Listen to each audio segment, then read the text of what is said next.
Hello అందరికి. Welcome back to Dolly dumplings. ఇవాల్టి recipe వచ్చేసి లంచ్ బాక్స్ రెసిపీ గోంగూర masala egg రైస్‌ని ఎలా చేసుకోవాలో ప్రాసెస్ చూసేద్దాము.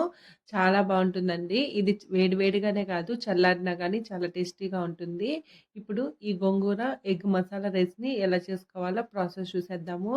దీనికోసం ముందుగా నేనిక్కడ ఒక గ్లాసు బియ్యాన్ని ఉడికించి తీసుకున్నానండి. నేనిక్కడ నార్మల్ సోనా మసూరి రైస్‌ని యూజ్ చేస్తున్నాను. మీరు కావాలంటే బాస్మతి రైస్‌తో కూడా చేసుకోవచ్చు. అలాగే ఈ అన్నంలో గడ్డలేమీ లేకుండా ఇలా పొడి పొడిగా నలిపి పక్కకు పెట్టుకోవాలి. ఈ అన్నం మొత్తం పూర్తిగా చల్లారాలండి. రైస్ అనేది ఈ విధంగా విడివిడిగా ఉండాలండి. ఇప్పుడు ఈ అన్నాన్ని పక్కకు పెట్టేసుకొని ఒక మిక్సీ జార్‌ని తీసుకొని గుప్పెడంతా ఎర్ర గోంగూరని ఒకసారి క్లీన్ చేసి ఈ మిక్సీ జార్‌లో వేసుకోవాలి. ఈ రైస్‌కి ఎర్ర గోంగూర అయితేనే బావుంటుంది. అలాగే కొద్దిగా పుదీనాను కూడా వేసుకోవాలి. పుదీనాని అస్సలకి స్కిప్ చేయొద్దండి. ఇందులోనే 2 పచ్చిమిరపకాయలని తుంచి వేసుకొని ఒక మీడియం సైజ్ టమోటాని చిన్న చిన్న ముక్కలుగా కట్ చేసి వేసుకొని మూత పెట్టుకొని మెత్తగా మిక్సీ పట్టుకోవాలి. ఇప్పుడు దీన్ని పక్కకు పెట్టేసి స్టవ్ ఆన్ చేసుకొని కడాయి పెట్టుకొని ఒక 3 టేబుల్ స్పూన్ల వరకు ఆయిల్ వేసుకోవాలి. ఈ ఆయిల్ కడాయి మొత్తం స్ప్రెడ్ అయ్యేలాగా నేను వీడియోలో చూపించే విధంగా స్ప్రెడ్ చేసుకోవాలి. ఇప్పుడు నేనిక్కడ 3 ఎగ్గుల్ని బీట్ చేసి వేసుకుంటున్నానండి. మీకు ఎగ్స్ ఎన్ని కావాలో అన్ని వేసుకోవచ్చు. నేనిక్కడ ఇద్దరికి సరిపడా చేస్తున్నాను.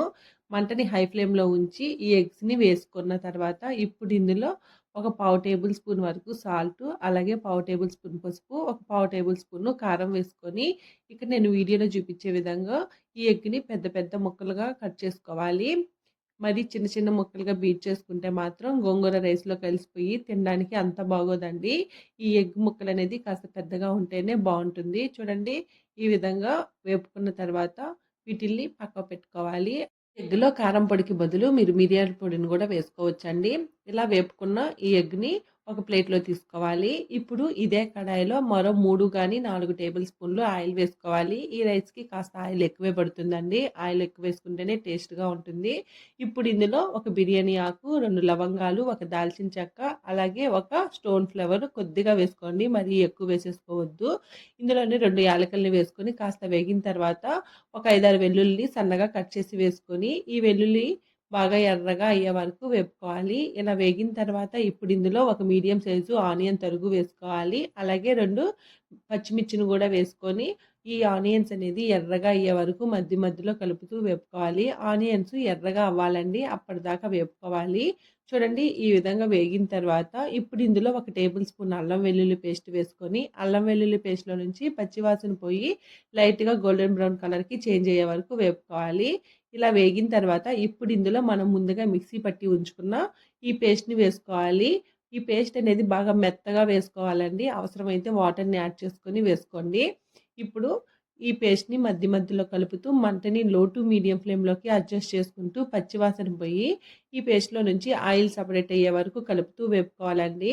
ఈ గోంగూర పేస్ట్ అనేది సరిగా వేయకపోతే రైస్ టేస్ట్ అలాగే ఫ్లేవర్ అంతా చేంజ్ అయిపోతుంది. చూడండి ఈ పేస్ట్‌ని ఈ విధంగా దగ్గరగా అయ్యే వరకు వేపుకోవాలి.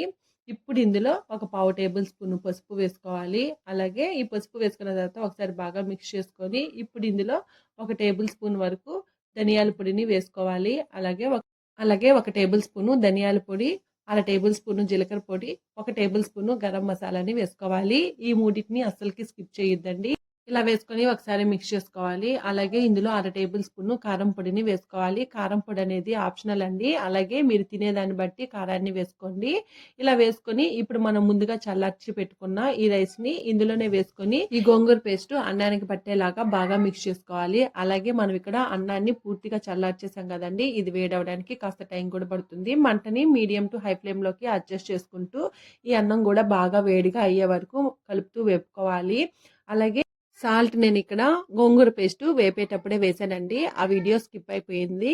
ఇప్పుడు ఇలా బాగా మిక్స్ చేసుకున్న తర్వాత సాల్ట్ సరిపోయిందో లేదో చెక్ చేసుకొని సాల్ట్‌ని అడ్జస్ట్ చేసుకోవాలి.